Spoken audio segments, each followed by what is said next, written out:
अस्सलाम वालेकुम, welcome to this video. उम्मीद है कि सब खैरियत से होंगे। अल्लाह का शुक्र है कि मैं भी ठीक हूँ।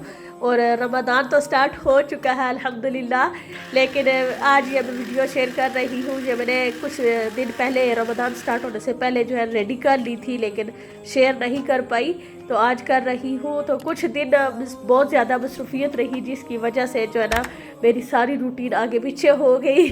तो चलो कोई बात नहीं, हो जाता है कभी कभार।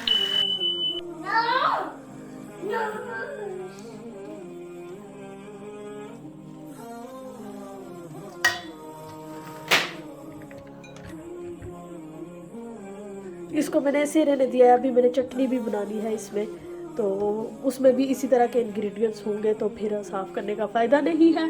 तो चटनी बनाकर बाद में इसको मैं क्लीन कर लूँगी। यहाँ पर जो चिकन वगैरह है वो सारे मैंने क्लीन करके रखे हुए हैं। ये ब्रेस्ट चिकन के पीसीस हैं, जो बर्गर वगैरह के लिए जो है वो इनको मैं मैरिनेट करके रखूँगी। और यहाँ पर भी बोनलेस थाई है, तो इसको भी मैंने साफ़ करके रखा है ताकि इसका जो पानी है वो निकल जाए। और उसके बाद फिर मैं जो है ना इनको पैकेट्स में डाल के रख लूँगी। तो आज मैं जो रमज़ान प्रिपरेशंस थी, फूड प्रिपरेशन, वो शेयर करूँगी कि मैंने क्या कुछ बनाया था। तो मेरी जो सहरी और अफ्तारी होती है बड़ी सिंपल होती है, कुछ ख़ास एहतमाम नहीं होता। तो अगर आपने मेरी लास्ट ईयर्स की वीडियोस नहीं देखी तो ज़रूर चेक करें, उसी तरह की मिलती जुलती ही रूटीन है मेरी। आज मैं कोई रेसिपी शेयर नहीं करूँगी, सिर्फ मैं अपना तरीका बताऊँगी जैसे मैं बनाती हूँ। तो आप अपनी मर्ज़ी के हिसाब से मसाले वगैरह अपने हिसाब से डाल सकते हैं। तो यहाँ पर जो कबाब का मिक्सचर है, इसमें मैंने जो प्याज डाला है, आपने देखा होगा कि मैंने खुद घर में ग्राइंड करके डाला है। मैं वो जो कीमा वाली मशीन से वो ग्राइंड नहीं करवाती, क्योंकि उससे पानी बहुत ज़्यादा निकलता है। और ये चिकन का कीमा मैं यूज़ कर रही हूँ, तो वो वाला अगर कीमे के साथ या अगर आप प्याज वो कीमे की तरह करवा लेते हैं ना, तो फिर वो बहुत ज़्यादा पतला जो है बैटर बनता है। तो कबाब बहुत ज़्यादा पतले पतले बनते हैं, तो अच्छे नहीं बनते। तो मैं जो है घर में इस तरह से थोड़ा दरदरा सा प्याज जो होता है वो रहता है, थोड़े थोड़े दाने रहते हैं, बिल्कुल ग्राइंड नहीं होता। तो इस तरह से इसका मुझे टेस्ट भी अच्छा लगता है। और जो है कबाब्स वो भी इतने पतले नहीं होते और शेप बनाने में भी आसानी रहती है। और मैंने एग यूज़ नहीं किया, आपकी अपनी मर्ज़ी है, आप ऐड करना चाहते हैं तो वो कर सकते हैं, लेकिन मुझे लगता है कि उसकी ज़रूरत नहीं होती, फिर मैं नहीं डालती। तो ऐसे भी मज़े के बन जाते हैं, कबाब कभी टूटे नहीं।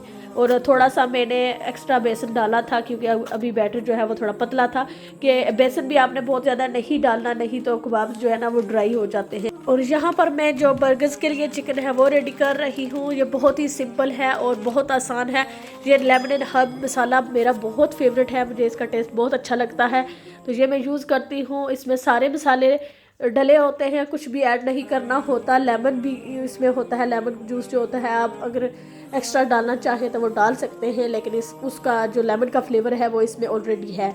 तो ये बहुत मज़े की बनती है और हेल्दी ऑप्शन है, क्योंकि इसमें ऑयल वगैरह नहीं डाला जाता। इसी तरह आप इसको ग्रिल भी कर सकते हैं, अगर ओवन में करना चाहें तो उसमें भी कर सकते हैं। तो मैं इसको मोस्टली जो है ग्रिल में बनाती हूँ, तो बहुत मज़े की और टेस्टी बन जाती है। तो इसके आगे और मज़ीद वेरिएशन आप बना सकते हैं इसी मसाले के साथ। इसी तरह चिकन रेडी करके आप इसको कट करके आप चिकन रैप भी बना सकते हैं, और उसके अलावा बर्गर्स में भी यूज़ कर सकते हैं। और ऐसे भी आप राइस वगैरह के साथ, सैलड के साथ ये चिकन जो है खा सकते हैं। आपकी अपनी मर्ज़ी है जिस तरह आप इसको खाना पसंद करें। तो हम जो है ज़्यादातर इसको जो है बर्गर्स बनाकर खाना पसंद करते हैं।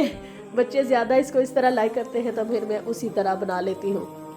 तो आज मेरे पास मसाला थोड़ा था, तो मैंने चेक किया तो मसाला एक्स्ट्रा नहीं था, तो इसीलिए मैंने जो है ना थोड़ी सी स्पाइसेस एक्स्ट्रा डाल दिए हैं, थोड़ा सा कलर ऐड करने के लिए। और अब अच्छे तरीके से मैं इसका मसाज कर लूँगी चिकन का, और उसके बाद इसको भी मैरिनेट करके क्लिंग फॉयल लगा कर जो है ना फ्रिज में रख दूँगी। और उसके बाद जो है ना कुछ घंटों के बाद आप इसको जिपलॉक बैग में डालकर फ्रीज़र में रख सकते हैं। पर मैं इसको ओवरनाइट जो है मैरिनेट करके फ्रिज में रखूँगी, और उसके बाद जो है फ्रीज़र में रखूँगी, क्योंकि आज मुझे बहुत सारे काम करने हैं। तो साथ साथ ये मैंने तकरीबन 2 दिनों में सारा काम किया था, लेकिन एक ही वीडियो में डाल दिया है। कुछ चीज़ें रह गई हैं जो मैं नहीं कर पाई, जैसे मैं पकौड़ा मसाला भी बनाकर रेडी करके रखती होती हूँ, इस दफ़ा नहीं कर पाई, तो वो मैंने सोचा है कि साथ साथ ही कर लूँगी इंशाल्लाह। अब मैरिनेशन वाला काम ख़त्म हो गया है, तो मैंने सोचा कि चलो चटनी जो है इसको इस तरह से जो आइस क्यूब्स ट्रे होती हैं उनमें डालकर जो है ना मैं फ्रीज़ करूँगी। तो हमेशा मैं जब भी चटनी मेरी अगली ख़त्म होती है तो फिर मैं इसी तरह बनाकर दोबारा से फ्रीज़ कर लेती हूँ। तो जब भी आपको ज़रूरत हो जितनी क्वांटिटी में आपको चटनी चाहिए उसी हिसाब से आप क्यूब्स निकालें और चटनी फटाफट रेडी हो जाती है मज़ेदार सी। मेरे पास आज पुदीना नहीं था तो वो मैंने ऐड नहीं किया। अगर आप पुदीना डालेंगे तो उसका टेस्ट और मज़े का आएगा। अभी इधर मैं चटनी डाल रही थी तो हलीमा ने देखे कि बाहर से वो गार्डन में निकली थी, तो अंदर आते हुए उसने ऐसे वो ठल्ला मारा ना कि सारे ये बोतल टूट गई है, ग्लास हो गया हर तरफ। तो अब ये भी साफ करना पड़ेगा और काम बढ़ गया है। अभी जो मैंने शेयर किया है कि हलीमा ने बोतल तोड़ दी है तो उसकी वजह से और काम बढ़ गया था। फिर मैं उसको अंदर बैठा के आई कि कांच पहले साफ़ करूँ कि कहीं उसको लग ना जाए, छोटी है, आगे पीछे घूमती बहुत ज़्यादा है, तो फिर मुझे वो साफ़ करना पड़ गया। बच्चों के साथ इस तरह के छोटे मोटे काम बढ़ते रहते हैं, कम नहीं होते। तो जब भी मैं करती हूँ ना कि अब मैं ये काम तकरीबन ख़त्म कर लिया, जब मैं ये सोचती हूँ ना उसी वक्त कुछ ना कुछ हो जाता है, या वो पानी गिरा देती है या कुछ इस तरह की कोई ना कोई वो कर देती है। तो खैर बच्चों के साथ इस तरह चलता रहता है। अब यहाँ पर तकरीबन मैंने सारी चीज़ें रेडी कर ली हैं अल्हम्दुलिल्लाह। और कबाब्स को हमेशा मैं हाफ़ कुक करके जो है फ्रीज़ करती हूँ। इस तरह से इनकी शेप भी लूज़ नहीं होती और इनका मॉइस्चर भी लॉक हो जाता है। जब भी आप इनको फ्राई करेंगे तो हमेशा फ्रेश ही लगेंगे। और दूसरा ये है कि अगर आप इनमें पालक डालते हैं या धनिया वगैरह ग्रीन कोई भी आप वेजिटेबल डालते हैं ना, तो हाफ़ फ्राई करेंगे ना तो उसके बाद जो है उनका कलर जो है वो ब्लैक नहीं होगा। और प्याज भी अगर आप कच्चे कबाब फ्रीज़ करते हैं ना तो वो भी ब्लैक हो जाता है। तो इस तरह से जो है ना वो भी ब्लैक नहीं होता, बिल्कुल वैसी ही उनकी शेप, उनका कलर वैसा ही रहता है जैसा आप फ्रीज़ करते वक्त रखेंगे। और वेजिटेबल्स भी मैंने सारी वॉश करके अच्छे तरीके से ड्राई करना है। मेरी अभी ड्राई नहीं थी तो मैंने उनको जो है ना अच्छे तरीके से टिश्यू पेपर के साथ उनको ड्राई किया था और उसके बाद कट करके जिपलॉक बैग में डाला है कुछ को, और कुछ को मैंने कुछ कंटेनर्स में ऐड किया है क्योंकि मेरे जिपलॉक बैग्स ख़त्म हो गए हैं। तो फिर मैंने वो जो प्लास्टिक के कंटेनर्स होते हैं वो यूज़ कर लिए।